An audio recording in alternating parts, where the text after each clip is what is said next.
The latest Dragon's Dogma 2 showcase was probably one of the coolest trailers we have seen so far. It's the culmination of everything they have presented of the game, and letting Ian McShane narrate the 7-minute long event was a welcome surprise. There was two things that really caught my attention during this trailer. First, we have this rope attack that reminds me of the ensnare skill from Dragon's Dogma Online. We had a similar skill in the first game that would cast out cords to ensnare lightweight foes, but this animation looks closer to the DDON version, and I really hope this means we'll get more of the rope skills Seekers had access to, like the Falcon Kick and grapple attacks that would give the class incredible mobility on the battlefield. Since we don't have access to a bow as a thief, it would be great to be able to close distance with a rope this time around, and maybe we can finally get a proper Scorpion cosplay going in the sequel. The second detail I think a lot of us noticed was the shield this fighter was wielding in many of the scenes showcased. This was a magic shield named Dragon's Faith, and it's one of the 12 dragon weapons obtained upon defeating the dragon in the final battle as a Mystic Knight. This reinforces the theory that fighters will absorb most of the weapons the old MK could wield, such as maces and tower shields like the one we see here. This next clip probably woke up all the monk believers, including myself. Now, I know Itsuno have stated that the 10 vocations they have showcased so far are the final number of vocations in the sequel, but just looking at the armor and weaponry this NPC named Manella is wearing is just screaming monk. She's wearing gauntlets with leather bandings to protect her fists in hand-to-hand combat,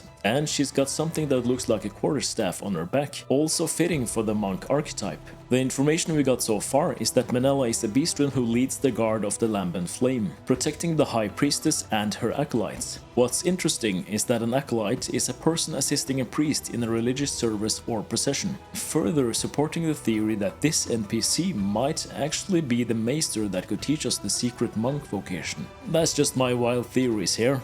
Let me know what you guys think in the comments. Further into the video, we see Archer getting some improved melee combat capabilities, similar to the kick we had in DDON, and it looks badass. It's something straight out of Street Fighter combat. Again, just showing how well Capcom understands combat with these amazing animations. We get a closer look at the Dullahan, the Headless Horseman, and I can't help but thinking of Living Armor from the first game whenever I see this enemy. This time around, it looks like this miniboss is able to teleport as well, which is terrifying to say the least. I'm looking forward to fighting the Dullahan next week. Yeah.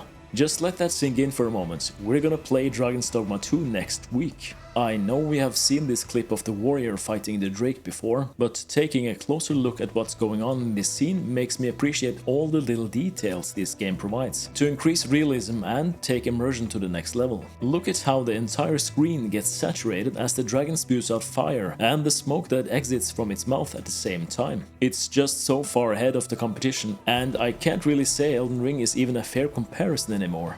We also get some great footage from different sceneries here, showcasing the detailed world design, foliage physics, and the way we can interact with it. If we look at everything going on in these massive scenes, it's no wonder the outdated PS5 hardware can't keep up with what they are trying to achieve here when it comes to realism and visual fidelity. At this point, I'm actually impressed if a 3-year-old console can push out 30 FPS when running this game on the highest quality setting. Lastly, I want to point out again how good all the armor sets are looking. I actually haven't seen a single armor combination that doesn't look good in this game yet. I know we get a little less freedom when it comes to combinations of outer and inner layer of clothing, but that doesn't mean we'll be lacking in Dogma fashion. On the contrary, it looks like we have a massive amount of good-looking pieces that seems to work great with each other. Also, it looks like Capcom updated their website, and your boy is locked in with an official pawn for you guys to hire next week. I really can't wait to get my hands on the game at this point, and I have a feeling the last days before release still have some surprises in store for us.